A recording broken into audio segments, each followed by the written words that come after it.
Hello dear students, welcome to Kataria pharmacy. I hope आप सभी बढ़िया होंगे, हेल्दी होंगे। तो आप सभी का स्वागत है हमारे एक और नए वीडियो लेक्चर में। और इस लेक्चर में हम लोग कंटिन्यू करने वाले हैं हमारे यूनिट 5 के पार्ट 7 को। लास्ट लेक्चर में हम लोगों ने हाइड्रोलाइसिस को कंप्लीटली पढ़ा था।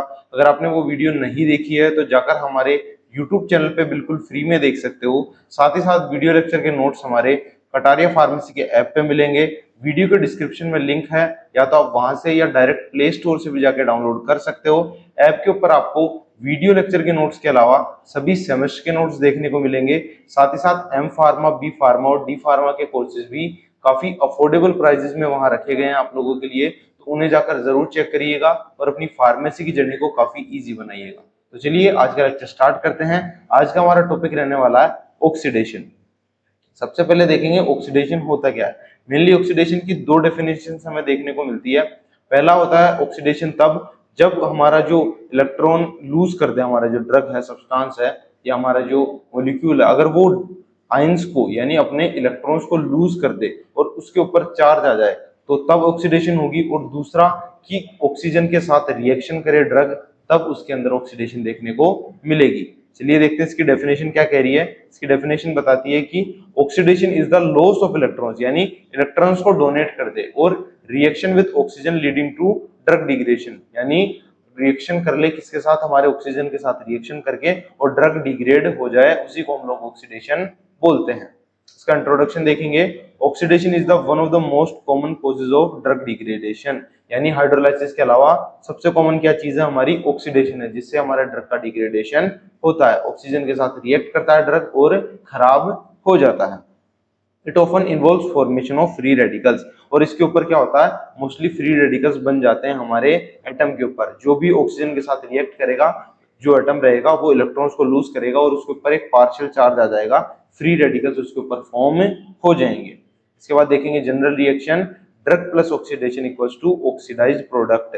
इसके अंदर ऑक्सीडाइज्ड प्रोडक्ट बनेगा, जो कि हमारा ड्रग किसके साथ रिएक्ट करेगा, ऑक्सीजन के साथ रिएक्ट करेगा तब। चलिए आगे देखते हैं। अब देखेंगे ड्रग्स प्रोन टू ऑक्सीडेशन, यानी ऐसे कौन से ड्रग्स हैं जो ऑक्सीडेशन से खराब जल्दी हो जाते हैं। सबसे पहले आता है हमारे फिनोल्स। फिनोल्स के अलावा हमारे कैटेकोलामाइंस होते हैं। इसके अलावा हमारे अनसैचुरेटेड कंपाउंड्स होते हैं। उसी के साथ हमारे कुछ विटामिन होते हैं जो ऑक्सीडेशन से प्रोन होते हैं, ज्यादा अफेक्ट होते हैं। इनके एग्जांपल्स हम देखेंगे।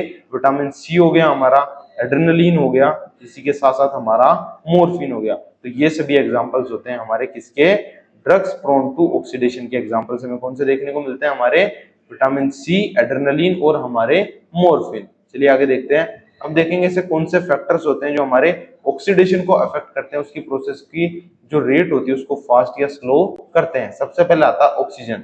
बेसिक नॉलेज है कि ऑक्सीजन ज्यादा रहेगी तो ऑक्सीडेशन भी फास्ट होगा। Presence of oxygen increase oxidation, oxidation को बढ़ा देता है। इसी के अलावा लाइट, अगर लाइट ज्यादा रहती है तो क्या होगा, light accelerates oxidation reaction, oxidation की रेट को बढ़ा देगी। इसके साथ अगला आता है हमारा टेम्परेचर। अगर टेम्परेचर हाई रहेगा तो क्या होगा, ऑक्सीडेशन की रेट बढ़ेगी और ऑक्सीडेशन जल्दी जल्दी होगी, फास्ट रेट पे होगी। इसके बाद देखेंगे मेटलाइंस। मेटलाइंस मोस्टली क्या करते हैं, कैटलिस्ट की तरह काम करते हैं, यानी ऑक्सीडेशन की रेट को बढ़ा देते हैं उसके अंदर जुड़कर। मेटलाइंस कैटलाइज ऑक्सीडेशन, ऑक्सीडेशन को कैटलाइज करते हैं। कैसे, एग्जांपल जिसके देखेंगे आयरन और हमारा कॉपर। ये जो मेटल्स होते हैं ये क्या करते हैं, ऑक्सीडेशन की प्रोसेस को फास्ट कर देते हैं।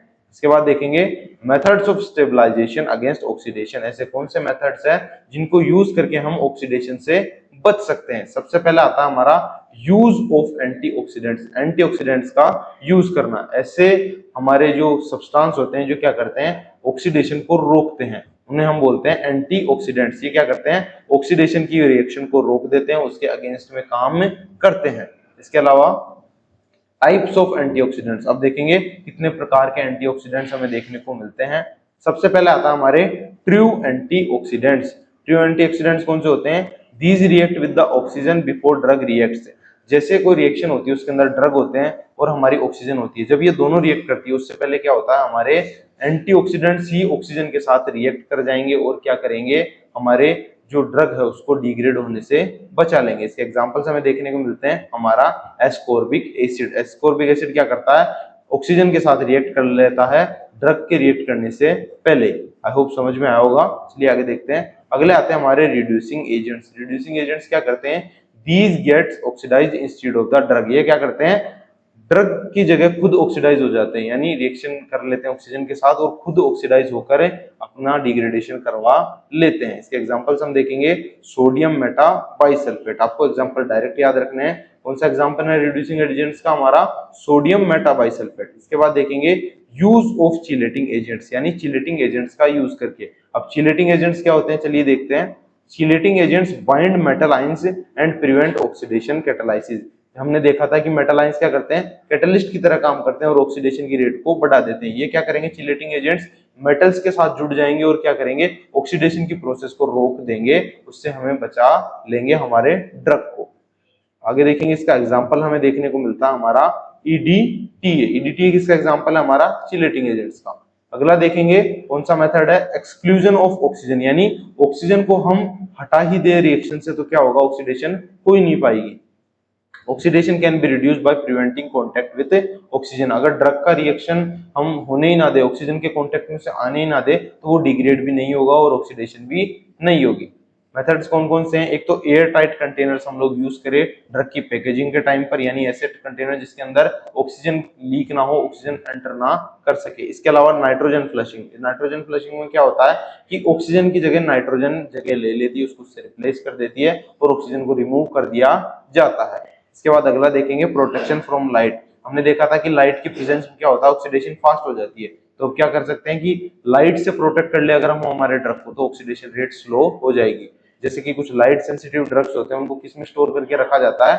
हमारे एम्बर कलर्ड के बोटल्स। आपने लेबोरेटरीज में देखा होगा, एक डार्किश ब्राउन रेड कलर जो बोटल्स होती है, वही हमारे एम्बर रेड कलर में पेंट की जाती है ताकि उनके अंदर लाइट ना पहुंच सके और डार्क कंटेनर्स के अंदर हम ड्रग को स्टोर करके रख सकते हैं। इसके बाद अगला पॉइंट आता है हमारा टेम्परेचर कंट्रोल। की टेम्परेचर को कंट्रोल करके, हाई टेम्परेचर में ऑक्सीडेशन फास्ट होती है तो क्या कर सकते हैं कि टेम्परेचर को कम रखे ताकि ऑक्सीडेशन भी कम हो।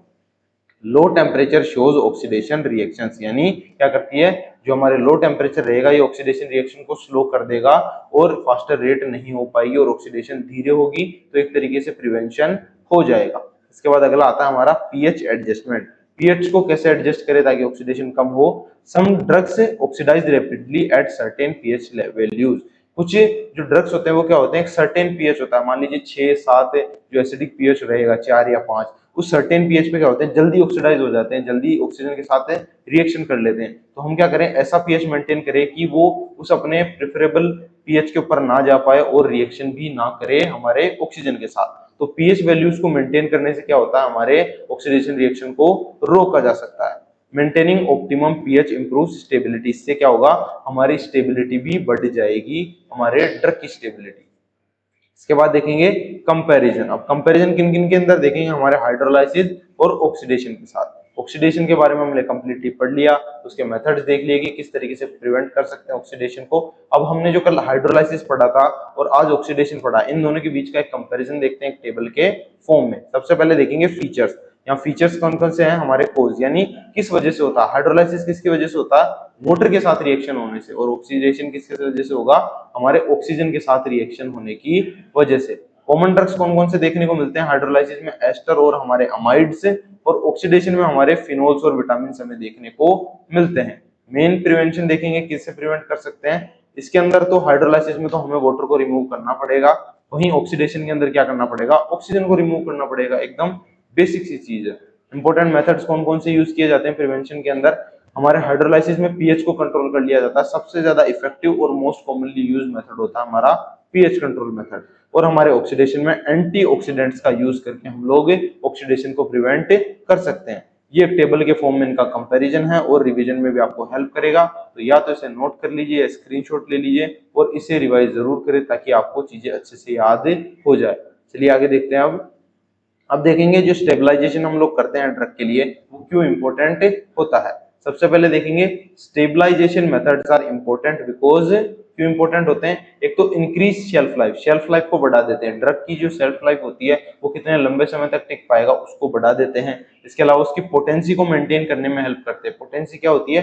इफेक्टिव पावर होती है ड्रग की, कि 100 mg का ड्रग कितना ज्यादा पावरफुल है, 50 mg का कितना पावरफुल है। तो ड्रग की एफिशिएंसी होती है, उसको मेंटेन करने का काम करती है कौन? स्टेबलाइजेशन। जैसे कि हम ड्रग को स्टेबल रखेंगे तो उसकी पोटेंसी भी मेंटेन रहेगी। इंप्रूव सेफ्टी, अगर ड्रग खराब नहीं होगा, डिग्रेड नहीं होगा तो वो सेफ रहेगा और सेफली हम उसे यूज कर पाएंगे। इसके अलावा प्रिवेंट डिग्रेडेशन, डिग्रेडेशन होने से भी इसे रोकती है स्टेबलाइजेशन की वजह से।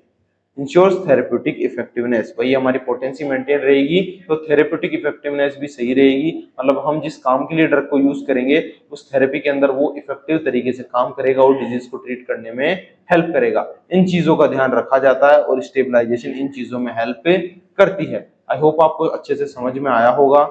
और अगर आपको कोई डाउट रहता है, अगर ऐप के ऊपर नोट्स वगैरह या किसी कोर्स के रिलेटेड कोई भी डाउट रहता है तो स्क्रीन पे सर का नंबर दिया गया है, आप सर से डायरेक्ट कांटेक्ट करके पूछ सकते हैं। इसी के साथ साथ प्ले स्टोर पे जाके कटारिया फार्मेसी का ऐप जरूर से डाउनलोड करें, नोट्स वगैरह और कोर्सेज को चेक करें। आप लोगों के लिए काफी अफोर्डेबल प्राइसेस में रखे गए हैं तो उन्हें जाकर एक बार जरूर चेक करिएगा। अगर इस वीडियो में आपको कोई डाउट रहता है तो कमेंट्स में जरूर पूछें और अगर वीडियो अच्छी लगी हो तो वीडियो को जरूर से लाइक करें, चैनल पे नए हो जरूर से सब्सक्राइब कर देना। मिलते हैं आपसे नेक्स्ट वीडियो में, तब तक के लिए keep learning keep studying, bye.